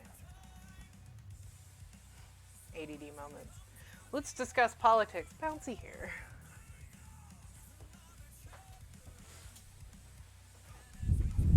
Oh, I posted this. Hey Google, cancel. Hey Google, cancel. I think the tadig is going to take another bit of time. We're going to check it here in a minute. We're starting to get the chicken cooking up here. We're going to up the heat on this so that we're more mimicking a grill. Let's check the tadig. Whoop. We're looking pretty good. I can start to see some crispiness around the edges. Hey Google, set timer for 10 minutes. Starting now. Jeezy! Heretic! Lesson 3. I miss you! Hi! I know you weren't feeling so good the other day. Are you feeling better? I know, like, work and shit's been dragging you down. But are you feeling better? I hope so. Grew up on an island in North Carolina. Okay.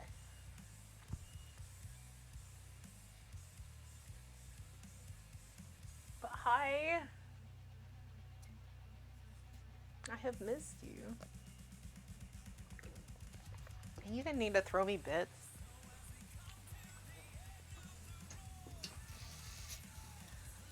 Okay. There we go. It's starting to finish boiling off all of the yogurt here.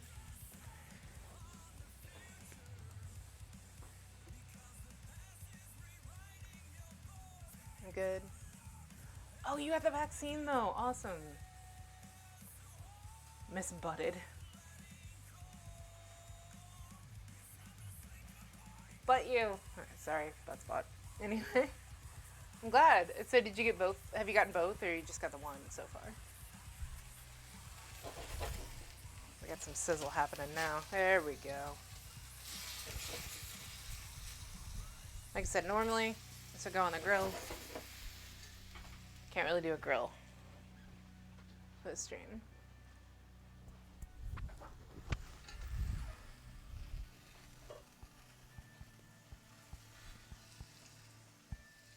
It's a little bit of rice underneath. I can smell it starting to burn a little bit. Get that off the hot pan there.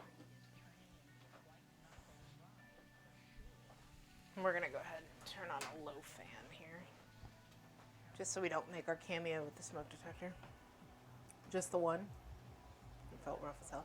You know what? Yeah, I've heard a few people say that they do that, but honestly, like, that happens with the flu vaccine too. And it's better than the alternative, right? Although, I think, I don't know. I guess if you, there's people who've already had it that are still getting the vaccine, but I guess they've said that now that they think, like, it's only like a 90-day that you have the immunity still in your body, so. Hi, Butterful. I would love that.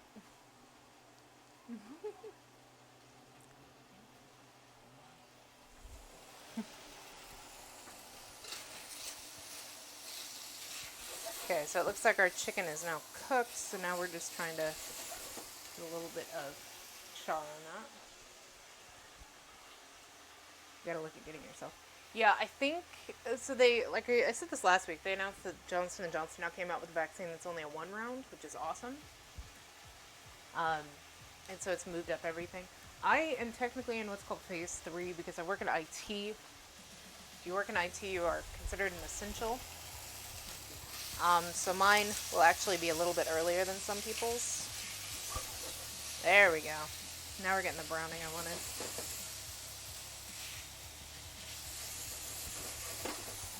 Keep moving that a little bit. And we're just going to pour this in. I've got, like I said, our onions here. Once I get all the chicken cooked so that it actually has the, or it's actually like good to eat, I'm going to throw everything back in the pan. Kind of marry the onions with the chicken. But I'm going to do this off pan because we're off heat. Heat going right. And I don't want the chicken, or I don't want the yogurt that's on this chicken to immediately burn it. So, milk solids will burn pretty quickly.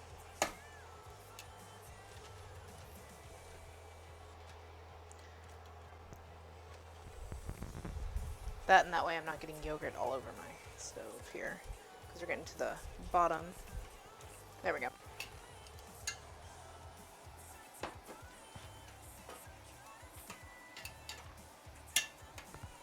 Let's get that chicken cooked off.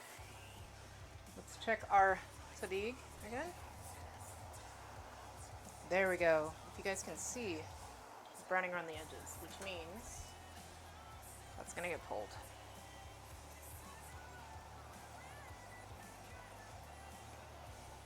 ahead and pull off my lid.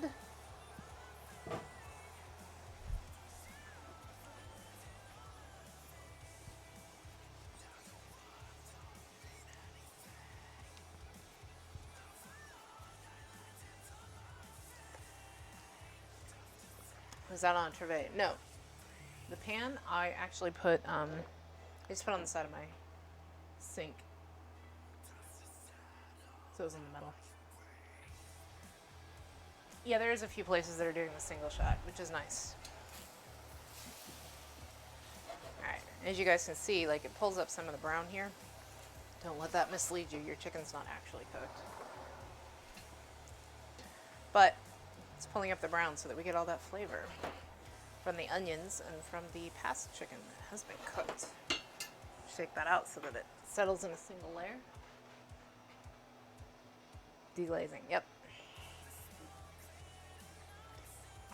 I'm turning it down a little bit. When you do, like, when you've got like these layers of glaze, sometimes you get some problems. So, the tzatziki. Let me check if I'm supposed to flip that out immediately.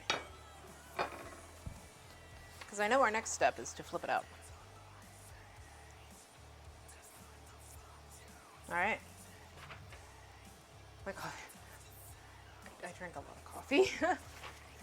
Okay. So it is time for us to flip out our tzatziki. We're gonna let this chicken go. You guys have seen chicken. So let's see if I can give you guys the view here of flipping out the tzatziki. Let's hope I've done this right, alright? Like I said, first time making it myself. So, before we flip it out, look at how pretty that is. That is our saffron rice. Hopefully nothing is burned. I'm as much... No, it wasn't. I am as much in suspense as you guys, because I don't know. So, hope for the best, right? Okay. Let's get our tray. Y'all ready for this? Okay. Let's see what happens.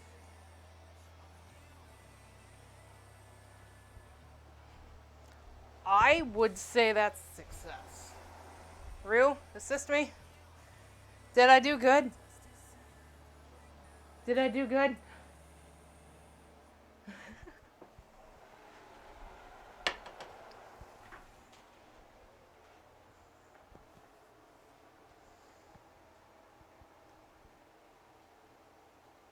But, okay. It's stuck here because I have the little knobs on the side. That's the only reason it's stuck. What is the test here, Rue?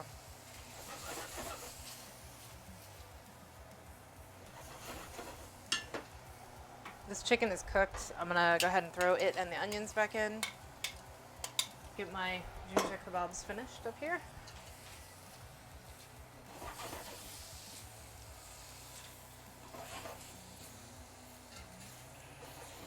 So you guys can see that. Just got my onions mixed in here again with the chicken.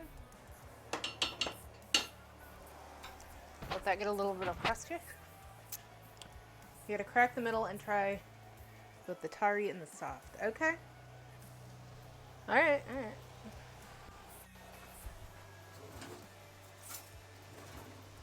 Tari, did I say that right?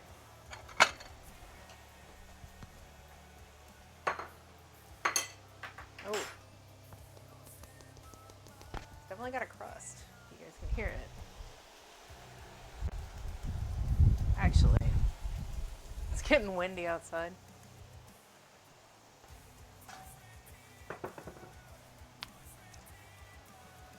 No, I wanted the crust, right? Because it's supposed to be crispy rice. Okay. So do I cut it in like a slice? Is this thing on? So I cut it like a slice. Is that traditionally how you would do it? Thank you. I think it turned out pretty well. The brown spots, by the way, for the most part that you're seeing are actually cherries. Hey Google, cancel. But do I do like a a slice. How do I serve this? Tell me, Rue.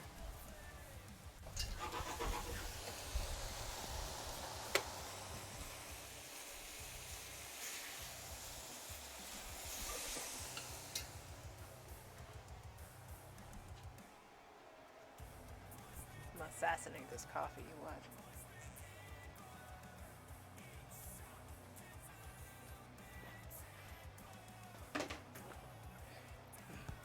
Used a fork to break it apart. Okay. No need for a knife. Let's do this. Alright. You guys nervous like I am?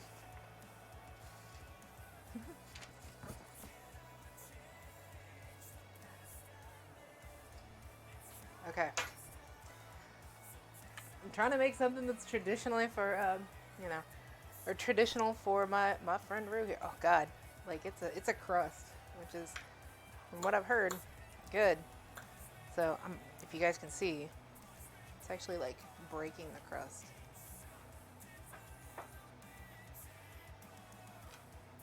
Okay. So let's just push that out. There's the inside, so you guys can see. It's still moist on the inside. Alright. Okay, so got a little bit of the crispy rice here. Let's try that.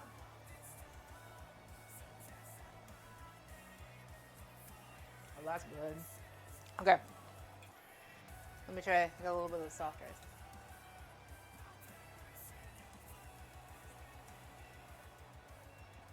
Oh, that's really good. Here, you want to hear the crunch? Like you can see. You see that? No. No, I don't think it's tough on the teeth at all. So we got a little bit of our tzadik. It said to put a few of the dried cherries on top just to show it off here. Okay, we're making Persian cooking. It has to be fancy, right? Mm-hmm. Yeah, there's definitely a crunch to it. I think the one thing I would do is possibly put a little bit more butter, because this is supposed to be rich. This is more of a like dessert tzadik. But then we've got our jojeh kebab meat with onions. So we're gonna go ahead and plate this up.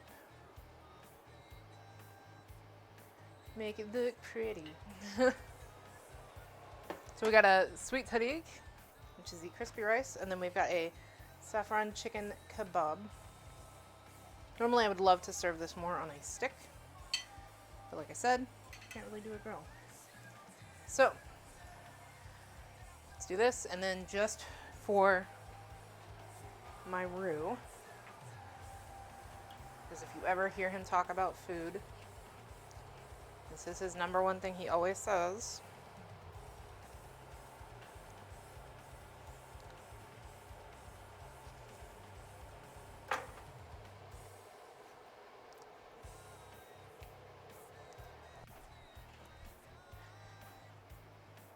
Extra lemon. Right, Rue?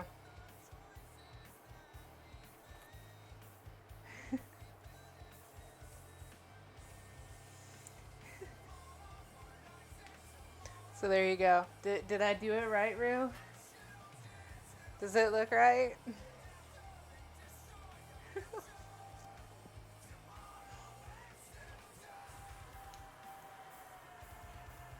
Hi, Candy. So, this is our Persian food. Like I said, hopefully, I did Rue proud here. I put extra lemon on because that is what Rue does to everything.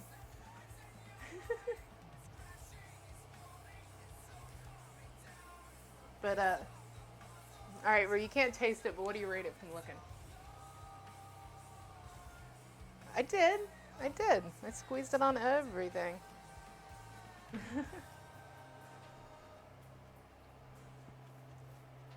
Oh, and usually he ends up coming in here like a minute or two after I end my stream, by the way, to get the food. Makes you fucking drool. Alright, so this is something I should make for you. Hey, and this is something we can make when we go to the cabin and we're on stream together. Anyway, so let me go see if we've got somebody we can raid. Give me just a minute.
Sorry, I missed chat there for a second. So, anyways, yeah, it looks like we can go ahead and raid somebody. I found somebody to raid. So, anyways, thank you guys so much for showing up. Hopefully, you can hear me. Yeah, hopefully, this is made you at least a little bit interested. If you guys are interested in learning how to make this or the specific one I made, you can do exclamation point recipe, or you could probably talk to Rude. Like, he seems to know what's going on there. So, anyway, thank you guys once again for showing up. Rue, if you could stop screaming in my stream, that'd be great. Anyway, love you guys. Thank you so much. And yeah, I'll put up another vote. We'll see what we're going to make next week. So, Rue, look, it's fine. I don't know what you're screaming about. But anyways, thank you guys so much. I look forward to seeing you in another week, and we'll figure out exactly what we're going to make, like I said, during the week at some point. Yeah, Rue, just calm down. If you could just calm down. Bye, guys.